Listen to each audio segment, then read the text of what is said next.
Salut mes petits chiens. Alors, j'espère que celle-là va être courte. À chaque fois que je lance une vidéo, je me dis elle va être courte, puis au final j'arrive à 20 minutes, c'est un enfer. Je voudrais vous parler d'un cas, la moustache qui me chatouille toujours autant, d'un cas particulier pour les références. Alors on va revenir un peu en arrière, on va revenir ici. Là, on a créé ces deux objets, enfin ces deux références, ces deux boîtes dans lesquelles on peut stocker des références, et on a assigné leur valeur à partir de l'éditeur. D'accord ? Mais je vais pas créer une situation dans laquelle ça arrive, parce que ça va être long, et vous allez pas, ça va être difficile à suivre. On va supposer, on va partir dans l'ordre de la supposition. Imaginons que pour une raison obscure, dans l'éditeur ici, ces deux objets n'existent pas. Voilà, car ils sont pas là. Mais vous avez quelque chose dans votre jeu qui va créer ces objets. Si vous voulez un cas un peu plus concret, vraiment prenez n'importe quel objet où il y a un truc qui spawn. Tout bêtement, vous tirez une flèche, ok, la flèche elle est pas là. On fait pop la flèche, donc là la flèche elle arrive. Et là on veut faire plein de trucs là. On veut connecter des signaux, on veut déplacer la flèche, on veut tout un tas de bordel. Mais la flèche elle est pas là. Donc comment est-ce qu'on glisse, on dépose, machin, on peut pas. Voilà, ça on peut pas. Donc dans ces cas-là, il y a plusieurs options. Alors déjà en fait, sur le papier, c'est pas vraiment un bon exemple, parce qu'en fait quand on crée la flèche en question, on a la référence. C'est-à-dire que quand vous créez un objet à partir du code, vous avez automatiquement la référence, donc problème réglé, on n'en parle plus, au revoir. Mais là en fait, ce cas précis, là, il peut arriver quand vous avez des scènes qui vont utiliser d'autres scènes. Je sais plus. Enfin, je sais que j'en ai déjà eu besoin, mais là, pour le coup, voilà. Le fait est, il existe une méthode, fonction, qui permet de, grâce à l'arbre, à la structure, la hiérarchie en arbre des nodes, on a une méthode qui nous permet d'obtenir une référence grâce au lien parent-enfant. Ce qui veut dire, on va prendre cette fonction ready. Alors, je vais pas partir dans la description détaillée de comment fonctionne le ready, mais globalement, on va résumer par pour que la node hello soit ready, il faut que tous ses enfants, c'est-à-dire ici bouton et label, soient ready. C'est une condition obligatoire. C'est-à-dire que s'il y a une de ces deux nodes qui est pas ready, le jeu restera planté jusqu'à ce qu'elle soit ready, et en attendant, hello patiente dans la file d'attente. Donc en fait, on a cette sécurité que les nodes, elles existent, qu'elles sont au bon endroit, là où elles doivent être. Tout va bien. Donc on va utiliser une méthode qui va être getNode. Alors getNode, en fait, ça a une syntaxe assez affreuse, vous allez voir, c'est pas très joli.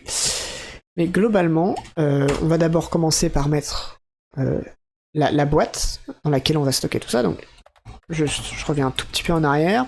On a notre opérateur d'assignation. À gauche, on a notre propriété ou notre variable dans laquelle on veut assigner une nouvelle valeur. Et à droite, on va aller chercher la valeur. Donc là, en fait, à droite du bouton égal, de l'opérateur égal, on veut aller chercher la référence du bouton. Donc on va utiliser getNode, et là, attention, on a des chevrons, on a des parenthèses, on a un point virgule, c'est la fête.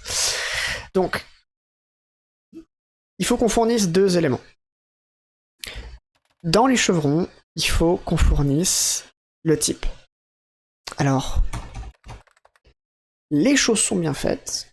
Vous avez juste à recopier le type de la node. Alors, en fait, normalement, si vous voulez, c'est pas vraiment celui-là que vous recopiez. Celui que vous recopiez, c'est celui-là. Et vous vous assurez que vous le mettez dans une boîte qui a le même type. C'est plus cette logique-là, normalement. Bon. On va pas expliquer en détail qu'est-ce qui se passe, de pourquoi on a besoin de ce chevron, pourquoi est-ce qu'on a besoin du type, mais le fait est, ici on va rajouter une chaîne de caractères qui va être le chemin vers la node qu'on veut récupérer. Parce qu'en fait, la fonction getNode, globalement, ce qu'elle fait, c'est que vous prenez l'endroit où vous l'activez. C'est-à-dire ici, la node hello. À partir de là, en fait, vous prenez ceci, enfin cette node-là, comme la racine de votre chemin. Et donc quand vous rajoutez des identifiants, par exemple button, eh bien vous allez tout simplement creuser. Donc là, si vous allez chercher button, eh bien vous allez chercher cette node en particulier. Si on rajoute, parfait, voilà, une node ici qui s'appelle control, là celle-là, si vous voulez aller la chercher pour une raison obscure, vous faites un petit slash, parce qu'on a un chemin, et vous rajoutez control. Et là on arrive à control. Bon. Faut faire attention avec ça, parce que là en fait, globalement le programme, il a aucun moyen de vérifier que cette node existe. Ok? C'est une sorte de contrat, si vous voulez. Là, il y a un contrat entre le programme qui est un peu en faiblesse et le programmeur.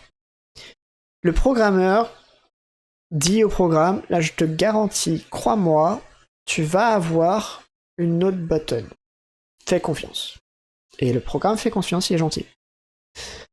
Donc c'est important d'avoir une certaine rigueur quand on utilise ce genre de fonction. Mais le fait est que, voilà, hein, c'est aussi simple que ça. On va continuer. Là, on va faire myLabel.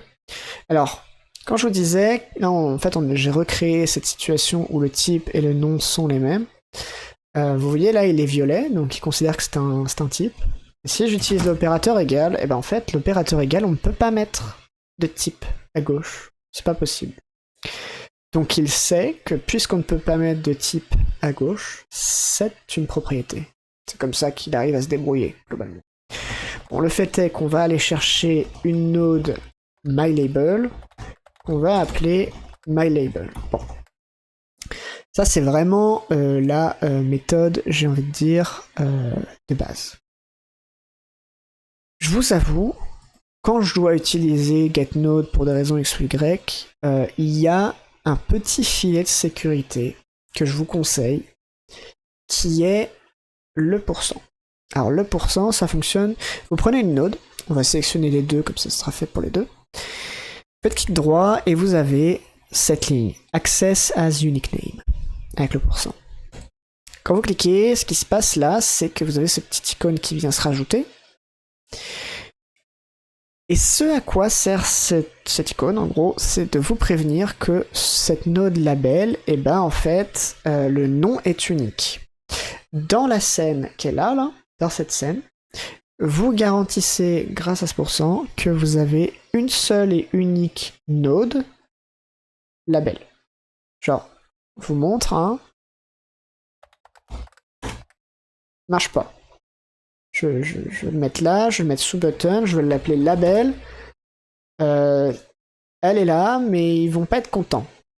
Ça, je vous le dis tout de suite, ça va pas marcher. Genre pour l'instant ça va, mais non.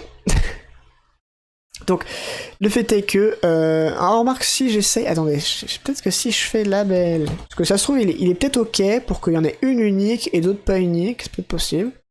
Voilà, si j'essaye d'en mettre une deuxième, il va pas être d'accord. C'est donc ça. Je viens de découvrir un truc, comme quoi on en apprend tous les jours grâce à Godot. Donc, ce % garantit qu'il y a toujours une seule, enfin il y en a, en tout cas il y en a une, qui a le %, et elle est unique. À quoi ça sert? Eh bien, ça sert à le mettre ici. Voilà. Et d'ailleurs au passage, on va mettre ça bien.